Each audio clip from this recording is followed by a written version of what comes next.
எருசலேமுக்குள் வரும்பொழுது திரள் கூட்ட ஜனங்கள் ஆண்டவரை பார்ப்பதற்காகவும் ஆண்டவருடைய போதனைகளை கேட்பதற்காகவும் அவருக்கு பின்னாக செல்லுகிறார்கள். வந்த மக்களுக்கு அவர் உபதேசம் பண்ணுகிறார். அப்படி உபதேசம் பண்ணி கொண்டிருக்கும் பொழுது திடீரென்று ஒரு பெண்ணை கடகட என்று இழுத்து ஆண்டவருக்கு முன்பாக கொண்டு வந்து நிறுத்துகிறார்கள். நிறுத்தி அவரை பார்த்து ஒரு கேள்வி ஒன்றை கேட்கிறார்கள். இவ ஒழுக்கக்கேடான விபச்சார பாவம் செய்த ஒரு பெண்மணி, இவளை நாங்கள் கையும் களவுமாக பிடித்து கொண்டு வந்திருக்கிறோம். மோசேயின் நியாயப்பிரமாணம் என்ன சொல்லுகிறது என்றால் கல்லெறிந்து கொல்ல வேண்டும் என்று சொல்லுகிறது. நீர் என்ன சொல்லுகிறீர் என்று ஆண்டவரை பார்த்து அங்கு வந்தவர்கள் வேதபாரகர், பரிசேயர், சதுசேயர் ஆண்டவரை பார்த்து கேள்வி கேட்குறாங்க.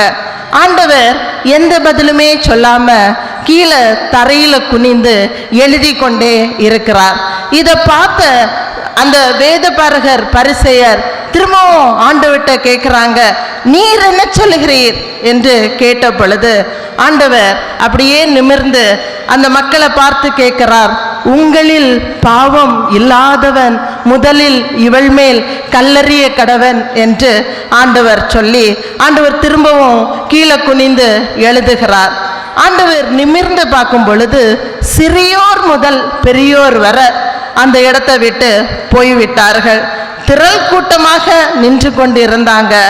ஆனா இப்ப அந்த ஒழுக்கக்கேடான பாவம் செய்த பெண் மட்டும்தான் ஆண்டவருடைய சமூகத்துல வந்து நிற்கிறார். ஆண்டவர் அந்த பெண்ணை பார்த்து கேட்கிறார், உன்னை யாரும் ஆக்கினைக்கு தீர்க்கவில்லையா?